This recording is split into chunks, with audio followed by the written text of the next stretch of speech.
What is good, people? Yes, I have finally making my long awaited return. I know it's been a long 5 days without the Quackman, but do not fear, cause QT is here. Eurotrip. Boys, I don't know about you, but I think we should be getting into it, don't you?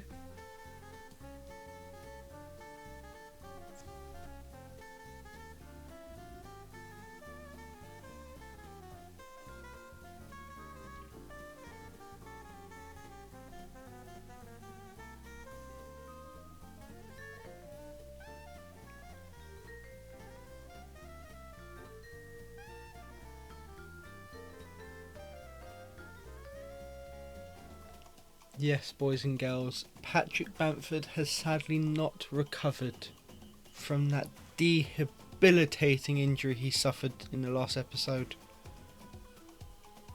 I can't confirm whether he will be out of the Italian Cup final, but it is not looking likely that Patrick Bamford, the Bamf man,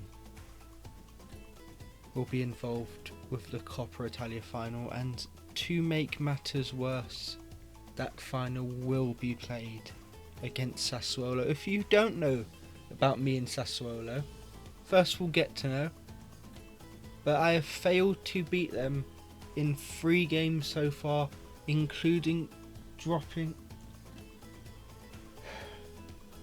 a 4-0 lead to draw 4-4 with them. But the opponents today are Parma.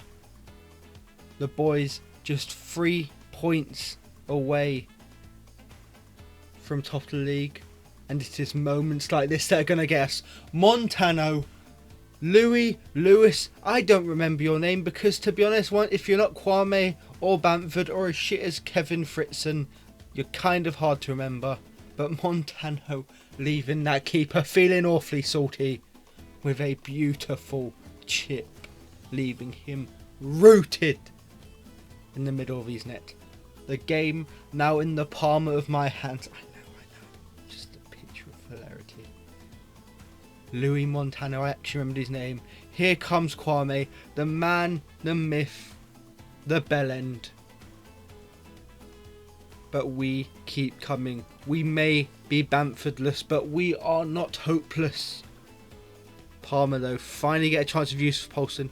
If you don't remember last time I played Parma, they absolutely battled me 3-0. And that's literally what happened in that game as we won 1-0. You're generally probably thinking, Quackers, that can't be all highlights. It genuinely was. They had like 80% possession. It was a bit mad. Benvenuto gets an early corner though in the following game against La Viola. Diego Casas, the boy I brought through from my youth academy at Atletico.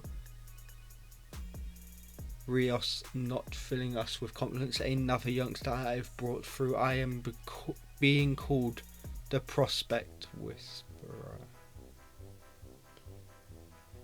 He didn't fill us with confidence coming for the first corner, and let's just say it didn't get much better after the second one. Adolfi Gaish makes it 1-0 to Benvenuto, and you could see the pressure was getting to the Florentina boys. They were struggling. They could barely even get out of their own half, and that is why Robert Scorff, the left back, switched sides, went to right mid, finds a beautiful flick to Kevin Fritzen.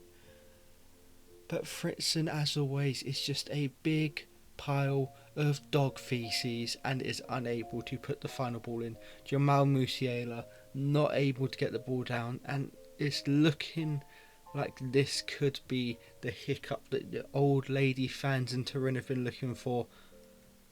Benvenuto, I don't know what they've been paid, but they are throwing their body on the line. Carl Fritzen, though, a man possessed, finds El Jefe, but yet again denied by the Benevento defender. It's an incredible defensive performance, one that many American air forces could only dream of spending billions on. And they come for Diego Casas, my former boy finds Geish, but he can only hit the post. And here comes Florentina, 68 minutes on the clock. Carl Fritzen, the man with an abundance of haters, the man no one believed in except for me, the man whose finishing was so poor. Chastity International, definitely pronounced that wrong, so I'll go again. Chastity International were asking him to be their international spokesman, but he has shown when there is a will, there is a way.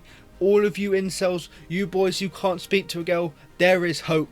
Unless you're Christian Kwame. Because believe me, if Cal Fritzen can finish a ball into a hole, then anyone can. Speaking of finishing though, we have to finish strong. 4 minutes to go. League on the line. If we drop points here, it is probably over. Fritzen, bye-bye. Don't by let the door hit Felicia's, you with a good Lord split you. does it.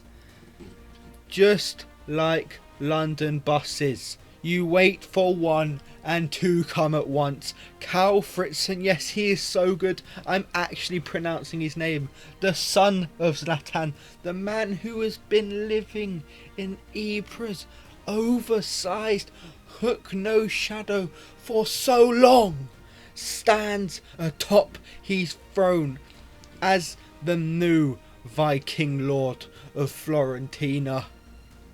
2-1 late on. My dog won't shut up. I will claw him. Don't you boys worry. Not actually, because I don't adhere to animal abuse, because if you do that, you're just a bit of a prick who can go and suck your arm dry like your dad does. Doubt she wants to touch you though. As you can see though, the boys get it done. When work had to be put in, it was Cal Fritzen who did it. But the games don't stop there. That's 2 from 2. Cagliari trying their best to make sure we don't make it a hat-trick. Nicolo Dominguez's old team, I believe. Roberto Baggio, ear-cupped, hoping, praying we can pull off a miracle here. Boys, fingers crossed. These are the moments where leagues are won and lost. I can confirm to you so far, Juventus haven't dropped a point. We are still where we begun. Christian Kwame though is still a bell end. You can see with the lack of finishing prowess, not only are the females of Florentina likely to be unsatisfied tonight, but the goals are unlikely to ripple without Big Patrick B. Bamford. But we do find Robert Scorff, who finds the whippage into Fritzen. Now you see why he's literally only scored in one match of 20 for me so far. He really sucks. Cagliari and by Niang, Giovanni Simeone can't do what his dad did and deny me a title, but Christian Kwame, bye-bye on the keeper, gets it done. 1-0 to La Viola, and believe me, as we all know, my defence, it's impenetrable. Believe me, I've been getting calls from Joe Biden asking me to be secretary. It's that good. Mario Pomgrasic, Benoit Badisili, as good as my pronunciations are bad. And Cal Fritzen still making everyone in La Viola so sad. Nicolo Dominguez getting on the pitch. Corner whipped in. He scored once, be nice to him. He scored once, be nice to him. He scored once, be nice to him. Okay. Nicolo Dominguez with an absolutely unreal flick, but there's not much Berardi's going to be able to do. Oh, is that? Oh. It's a good effort from the Viola boys, but not quite enough. The boys in the Barney the Friendly Dinosaur cosplays though, backs to the wall defending a 1-goal lead. Believe me boys, it's getting a little bit spicy. Hands are getting sweaty and Rios is looking steady. A huge save from the big Uruguayan. You can see the Cagliari players just devastated that they're not going to get their paychecks from Turin for winning this game. But, boys and girls, we have an update. Look, when it comes to Patrick, one quote from great rap philosopher Kanye West comes to mind. She got a light-skinned friend, looked like Michael Jackson. She got a dark-skinned friend, looked like Michael Jackson. At the moment, I can only say he is very 50-50. There is no guarantee whether he'll return in time or not. We can only hope and pray. Unfortunately for us, Patty B is not a guy who you can keep out of action on the pitch and off of it. I can tell you right now he'll be fit. Next thing you know, the man's jumping into a pool to save an orca, because believe me, the man could probably lift an orca. He is that tench. Yes, boys and girls, we can confirm the man with a broken leg, the man with a dislocated hip, the man who ran into a burning building to save a puppy is back. Patrick Bamford, fully recovered, the Serie A TIM top scorer. Patty B Bamford. We all know what the B stands for. It stands for Bangs Bitches. He will be back in time for the Italian Cup final, but before that, he has to have a bit of a warm-up. We got a bit of a training game. I mean, it is in the Serie A, but it's Bamford side, so it's going to be about as difficult as a training game. Jamal Musiala cuts in early, and they only have one choice to absolutely cripple the young man. Emi El Jefe Bundia standing over the freak. Do you know why I call it a freak? Because I'm so good at them, they call me a freak of nature. Bundia whacks it, beautifully timed. Silvestri Kwame though comes forward with his strike partner and Patty B Bamford finally back. Tonali, Bundia, Tonali, what a bit of football! Girls, if you are watching, show that to your boyfriends, because believe me, they won't need the Viagra anymore, because that is some sexy football from Sandro Tonali and Emi El Jefe Bundia. But it is Hellas Verona who come forward, but yet again, Mario Pomgrasic showing that he will never be a Luigi, he'll always be the number one. Super Mario is in session. Christian Kwame though, finally, after months, years, decades of turmoil, finally chips a keeper. Bamford showing the hold-up play, but Angelo Stiller, just like his Anglian brother Ben, flops at the box office. Hellas Verona finally come forward, finally showing a bit of restraint though. Achempong gets it across the Goncalo route. They ask you how you are, you just have to say that you're fine when you're not really fine, but you just can't get into it because they would never understand. Could this be the game? The game that everyone in Italy has been hoping and praying for, has been dreaming of. The game where Quackers isn't quite enough, where he finally isn't good enough.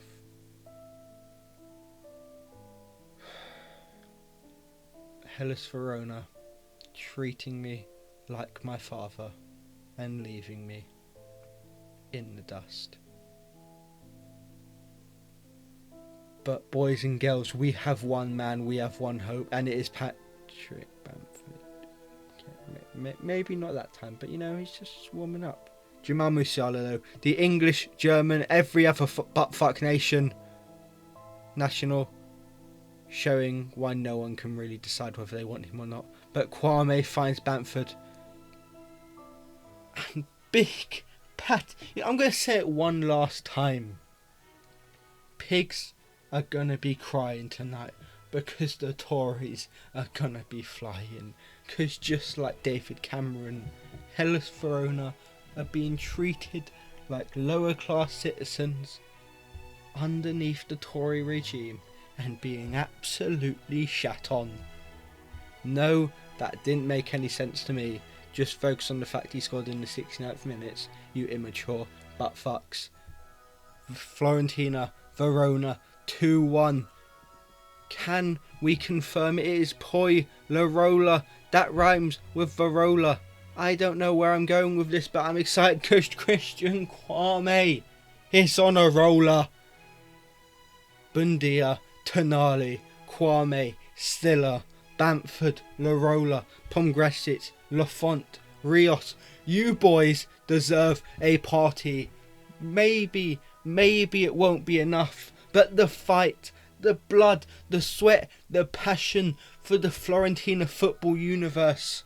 Yes, I did steal it from American commentators because yes, I am meant to be cringy, and I generally even think intentionally I can't match Taylor Twellman and Stuart Holding. Boys and girls though, we are taking this into the final episode. You better not miss the finale, because believe me, 3 points away from the top, a Tim Cup Coppa Italia final on the docket against Sassuolo, who I've never beaten before, and Mario Pomgresic doing stuff like this, never quitting. The centre back dispossesses Wesley Fofana and can't. Verona come forward, but they haven't got it. Boys and girls, it's been one hell of an episode. I hope to see you back on Saturday for the grand finale of the Eurotrip. Will we run out of gas, or will we find that extra step to overtake Juve? Find out. Peace.